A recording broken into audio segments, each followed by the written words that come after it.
Jubilee, the norms for obtaining indulgences. The Apostolic Penitentiary has released the document outlining the ways, practices, and sacred places in Rome and worldwide where it will be possible to obtain this gift of mercy during the months of the Holy Year, particularly through pilgrimages and acts of charity. Jubilee 2025, Granting of Indulgences, Becoming Pilgrims of Hope. Indulgence is a Jubilee grace, which allows us to discover the boundless mercy of God. The Apostolic Penitentiary refers to Spes Non Confundit, the bull with which the Pope proclaimed the Jubilee of 2025 last Thursday, May 9th, to explain in a detailed document the places and opportunities that will allow the faithful to obtain this gift granted by the Pope starting next December 24th, when the Holy Year begins. Indulgence and pilgrimages. The norms on the granting of indulgences, signed by Cardinal Major Penitentiary Angelo de Donatis and Regent Monsignor Christophe Nikiel, clarify that during the ordinary Jubilee of 2025 all other grants of indulgence remain in effect and that, therefore, under usual conditions, it will also be possible to obtain it and apply it to the souls in purgatory in the form of suffrage. Pilgrimages are particularly emphasized, both those to Rome, to at least one of the major papal basilicas, and to the Holy Land, to at least one of the basilicas of the Holy Sepulchre in Jerusalem, the Nativity in Bethlehem, and the Annunciation in Nazareth. The indulgence can also be obtained, the document specifies, by participating in Mass, the Rosary, the Stations of the Cross, and other celebrations on a pilgrimage to any sacred Jubilee site or in other ecclesiastical circumscriptions, cathedrals, and churches, according to the provisions of local bishops.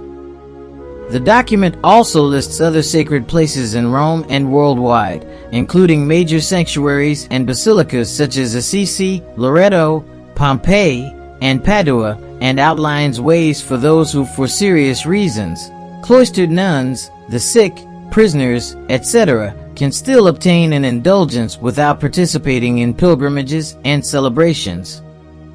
Indulgence, works of mercy, and penance.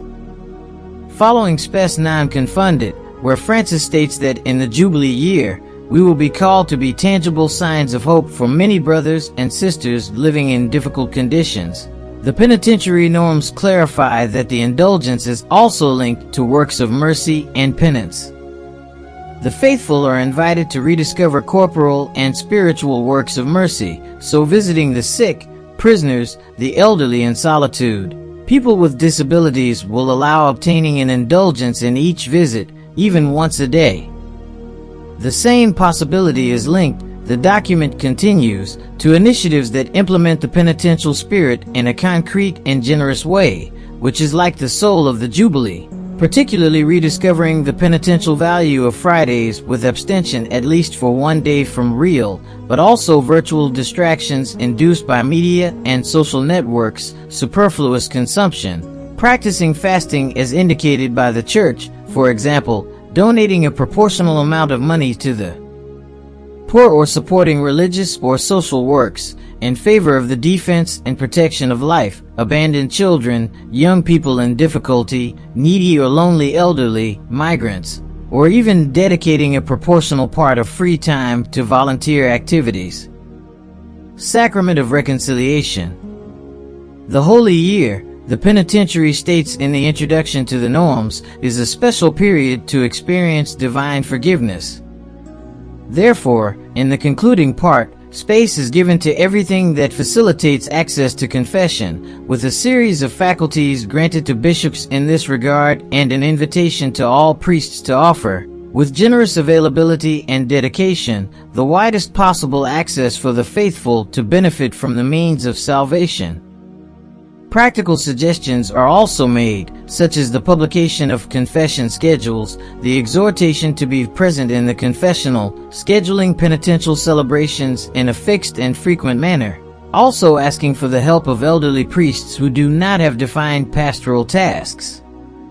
A final recommendation to bishops is to clearly explain the dispositions and principles underlying the granting of indulgences, taking into account the particular circumstances of place, culture, and traditions of each people.